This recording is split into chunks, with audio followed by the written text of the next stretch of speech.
We've been out saltwater fishing all day.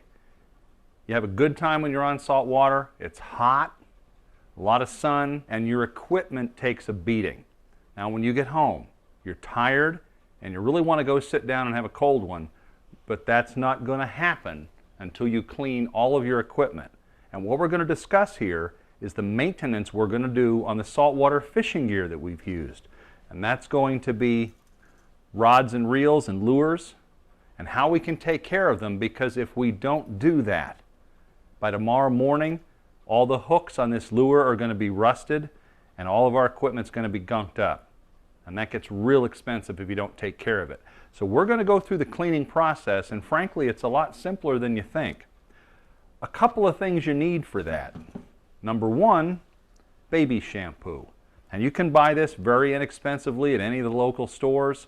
And you want to get the cheap stuff. You don't need to get the real expensive baby shampoo, but this is one of the best products for cleaning.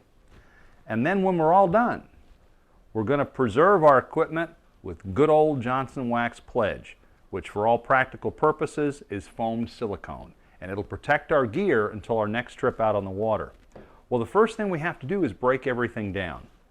What that means is we're going to take our lures off of our reels.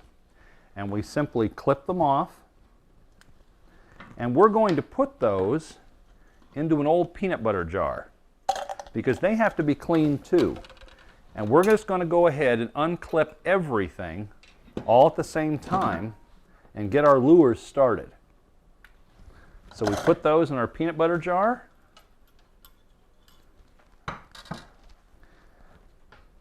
And we're clipping all of the line off at the same time we're doing this, so we don't have to deal with any excess pieces of line on any of our lures.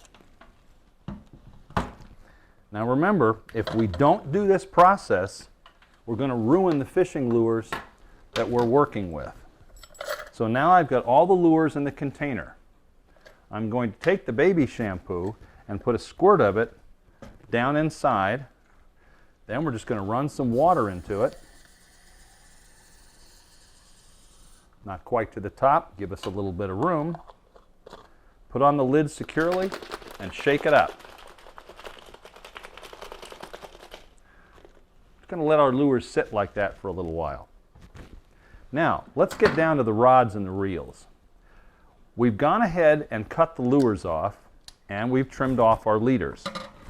On bait casting reels, you want to go ahead and just tie a simple loop in the line. Very easy to do. And then you wind down the line and just slip the loop someplace on the reel to secure it. Around the handle is fine. And we've got to make sure our drags are tightened down the same way they were at the settings that we were fishing. And we're going to take that rig apart. We're also going to disassemble the Emmrod into its pieces. And we're going to do that process to every single rod and reel that we have. And as I said, in the case of the casting reels, you're going to just tie a quick loop in the line, and that'll give you a way to secure the line to the reel while you're doing the cleaning process. And you just wind that up, find a convenient place on the reel. Generally on the bait casters it's on the handle. And you take it apart and just start putting everything aside. On the spinning outfits, most spinning reels have a line clip right on the side of the spool.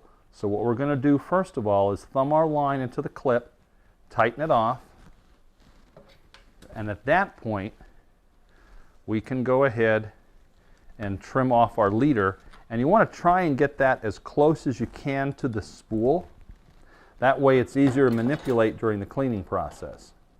And we'll just cut that off, put that aside, and we can dispose of it later. We pop off the reel as we did with the casting, and then we can disassemble the rod and put that aside. If we've chosen to use a saltwater spin cast reel, as we have in this Qualia, we're going to do the same thing as we did with the casting equipment. And we're going to go ahead and tie a quick loop in the line. That gives us a way to secure things. We're going to wind down the line. wrap it around a handle. We're all set. We can take it off of the rod now.